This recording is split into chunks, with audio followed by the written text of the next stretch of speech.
El vampiro Lestat, que seduce y atormenta a su compañero Louis en entrevista con el vampiro, se cuestiona su aislamiento, su soledad y creencias, en esta cuarta entrega de las crónicas vampíricas. Lestat, intrigado por la oportunidad de volver a ser un humano mortal, intercambia su cuerpo con otro ser sobrenatural capaz de hacer esta transferencia. Sin embargo, todo esto es un engaño del sagaz humano para robar el poderoso cuerpo del vampiro. La historia se encuentra llena de emociones intensas donde se ve a un Lestat experimentando, luego de siglos, situaciones humanas y sentimientos tales como el amor, el desamor y además de vivir la experiencia del sexo. A todo esto se le suman peligrosas persecuciones y desesperantes situaciones protagonizadas por el ladrón de cuerpos y Lestat. Anne Rice. El ladrón de cuerpos. Crónicas vampíricas.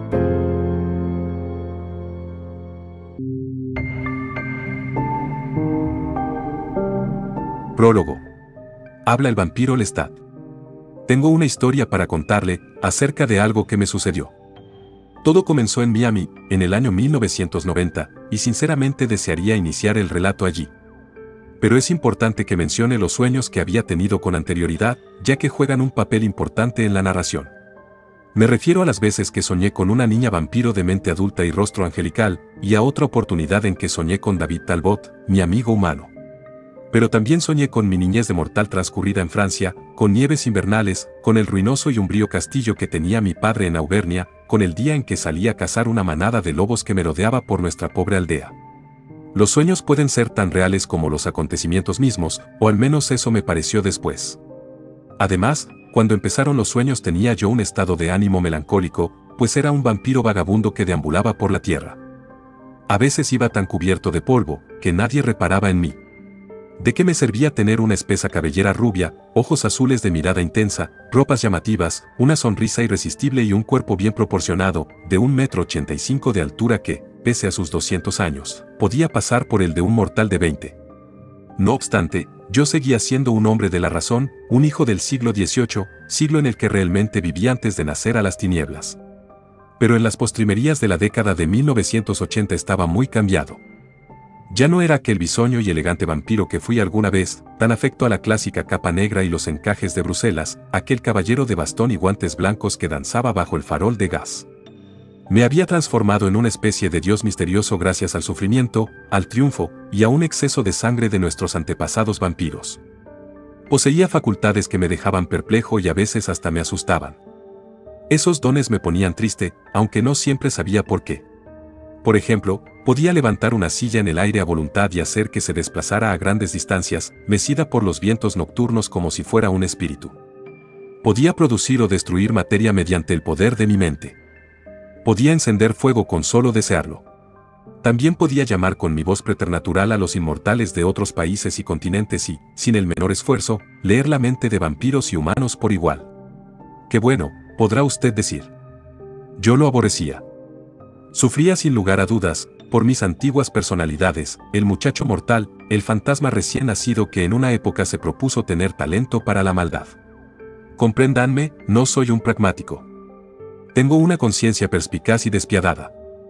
Podría haber sido un buen tipo, y quizás a veces lo sea, pero siempre me consideré hombre de acción. Condolerse es para mí un desperdicio, como lo es el tener miedo. Y lo que usted va a encontrar aquí, apenas termine con este preámbulo, es acción. No hay que olvidar que los comienzos suelen ser difíciles y casi siempre artificiales. Fue la mejor época. Y la peor también. Además, todas las familias felices no son iguales, eso hasta Tolstoy tiene que haberlo sabido. Yo no consigo empezar con «había una vez» o «me arrojaron de un camión al mediodía», si no, lo haría. Y créame que siempre consigo lo que quiero. Como dijo Nabokov por boca de uno de sus personajes, el asesino siempre habla con prosa extravagante. ¿Extravagante no podría significar experimental? Desde luego, sé que soy sensual, recargado, voluptuoso, demasiado me lo ha hecho notar ya la crítica. Lamentablemente, tengo que hacer las cosas a mi manera. Ya voy a llegar al principio, si no hay una contradicción en los términos, se lo prometo. Debo explicar aquí que, antes de iniciarse esta aventura, yo estaba padeciendo por los otros inmortales a quienes conocí y amé, porque hacía tiempo que se habían dispersado de nuestro último reducto del siglo XX. Qué disparate pensar que quisiéramos crear un nuevo lugar de reunión. Uno a uno mis compañeros fueron desapareciendo, se perdieron en tiempo y el mundo, lo cual era inevitable. El vampiro no siente verdadero agrado por los de su especie, pese a su atroz necesidad de amigos inmortales. Debido a esa necesidad, creé a mis vástagos, a Louis de Pointe-du-Lac, que se convirtió en mi paciente y a menudo cariñoso compañero del siglo XIX, y con la inadvertida ayuda de él, a Claudia, la bella y condenada niña vampiro. Durante esas noches solitarias de fines de siglo, Louis fue el único inmortal al que veía con frecuencia. El más humano de todos nosotros, el más perverso. Nunca me alejaba demasiado de su choza, ubicada en el sector alto de Nueva Orleans. Pero aguarde usted, ya llegaré a eso. Louis tiene un sitio en esta historia. A propósito, aquí encontrará muy poco sobre los demás. En realidad, casi nada. Salvo Claudia, con quien soñaba cada vez más a menudo. Permítame explicar lo de Claudia.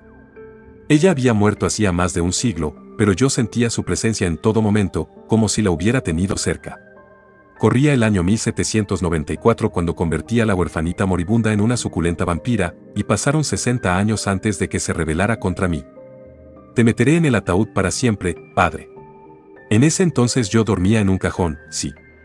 Y aquel intento de homicidio fue anticuado, puesto que hubo víctimas mortales a las que se quiso tentar con alcohol para que nublaran mi mente, hubo cuchillos que desgarraron mi carne blanca y, por fin, creyéndolo sin vida, abandonaron mi cuerpo en las fétidas aguas de la zona de pantanos, allende las luces de Nueva Orleans. No les dio resultado.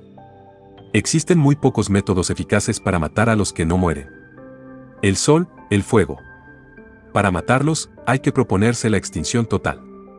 Además, tenga en cuenta que soy el vampiro Lestat. Claudia sufrió por ese crimen, luego fue ejecutada por un grupo de bebedores de sangre que medraban en el corazón mismo de París, en el infame Teatro de los Vampiros. Yo había violado las normas al convertir en bebedora de sangre a una niña tan pequeña, y es quizá por esa sola razón por la que los monstruos parisienses pudieron haberla ultimado. Pero también ella violó las normas cuando trató de destruir a su hacedor, y podríamos decir que esa fue la razón lógica que tuvieron para dejarla afuera, a la luz intensa del día que la redujo a cenizas. En mi opinión, se trata de un método diabólico para ejecutar a alguien, porque quienes lo dejan a uno afuera deben regresar deprisa a sus féretros y ni siquiera pueden ver el sol cuando éste ejecuta su siniestra sentencia. Eso fue lo que le hicieron a la exquisita criatura que yo había moldeado con mi propia sangre vampírica, la cual, de huerfanita sucia y andrajosa en una ruinosa colonia española del Nuevo Mundo, pasó a ser mi amiga, mi discípulo, mi amor, mi musa, mi compañera de correrías. Y sí, mi hija. Si leyó usted Entrevista con el vampiro, ya debe de saber todo esto, pues es la versión que da Louis del tiempo en que estuvimos juntos. Louis habla de su amor por esa nuestra hija, y de cómo quiso vengarse de quienes la eliminaron.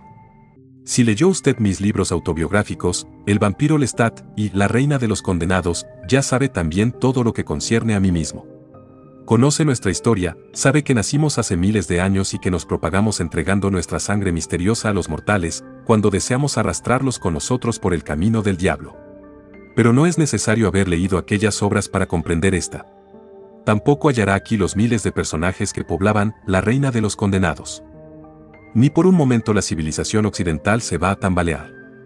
Y no habrá revelaciones de arcaicas épocas ni ancianos que confíen enigmas y verdades a medias, o prometan respuestas que de hecho no existen ni han existido jamás.